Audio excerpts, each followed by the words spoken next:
L'aquaculture, déjà fort répandue au Vietnam, ne pourra jamais pallier totalement les pertes provoquées par les barrages. Elle commence à se développer au Cambodge. Mais la production est vendue dans les villes, là où il y a un marché avec un pouvoir d'achat suffisant.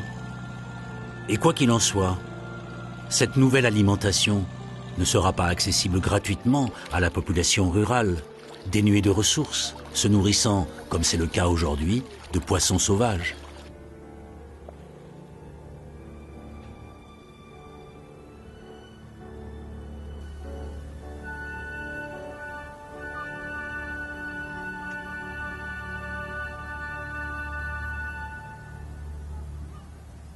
The main stem dams in the Mekong that are being proposed. Les barrages sur le cours principal du Mékong qui sont proposés au Laos et au Cambodge ont un impact qui va réduire le gagne-pain d'un grand nombre de pêcheurs.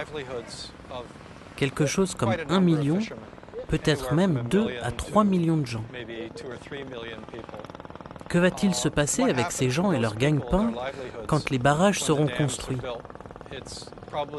Ce n'est probablement pas un scénario sur une journée, mais ces gens seront sans travail et vont probablement devoir migrer comme réfugiés environnementaux vers les villes. On ne peut pas imaginer ce qui pourrait arriver dans ces scénarios. Cela représente beaucoup de monde et pourrait avoir un sérieux impact sur la sécurité comme sur la stabilité politique.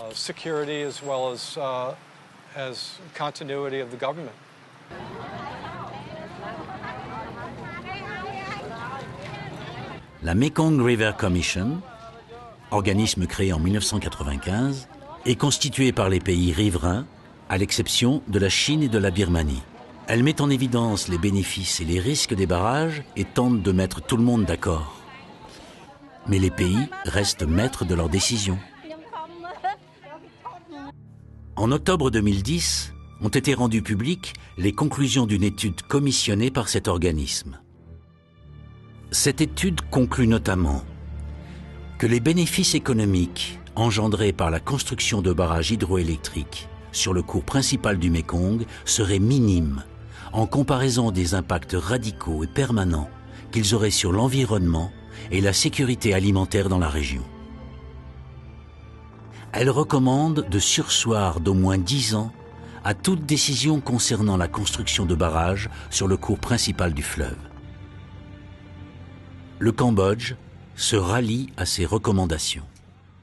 Concernant le rapport des ONG qui donnait des recommandations en disant tiens, on va surseoir les constructions de barrages sur le lac Mékong sur 10 ans, je pense que je peux en parler au nom du ministère des Ressources en eau, qu'on est tout à fait d'accord.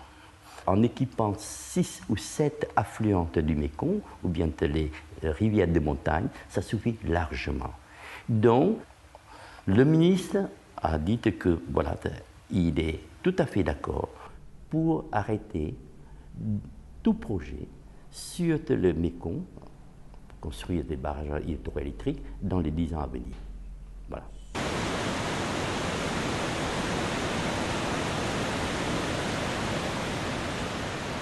Janvier 2011, le Vietnam et la Thaïlande semblent également se ranger aux conclusions et recommandations de ce rapport. Seul le Laos ne semble pas vouloir en tenir compte et poursuivrait l'étude de plusieurs barrages, comme celui du Xayaburi et celui du Don Saong, au niveau des chutes de cônes sur le cours principal du Mékong. Même dans le cas d'un seul barrage, on peut s'interroger sur les risques de tensions à venir entre les pays comme au sein des populations qui seront les plus touchées. La société civile est relativement absente sur ce sujet au Cambodge.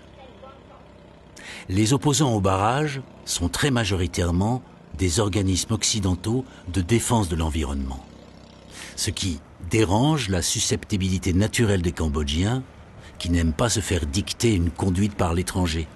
Et on les comprend. Mais par ailleurs, il n'est pas bon dans ces pays de vouloir s'opposer aux lignes de conduite de l'État et de ses dirigeants. D'où une certaine réserve des organismes locaux.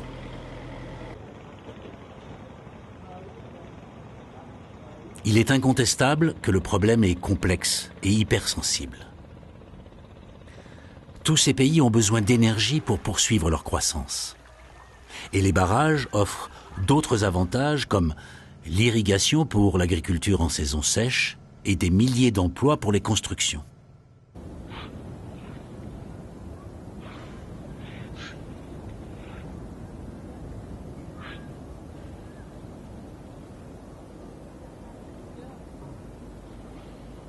Une fois encore, on est devant l'éternelle option. Développement à tout prix ou protection de l'environnement. La population locale devrait pouvoir se prononcer.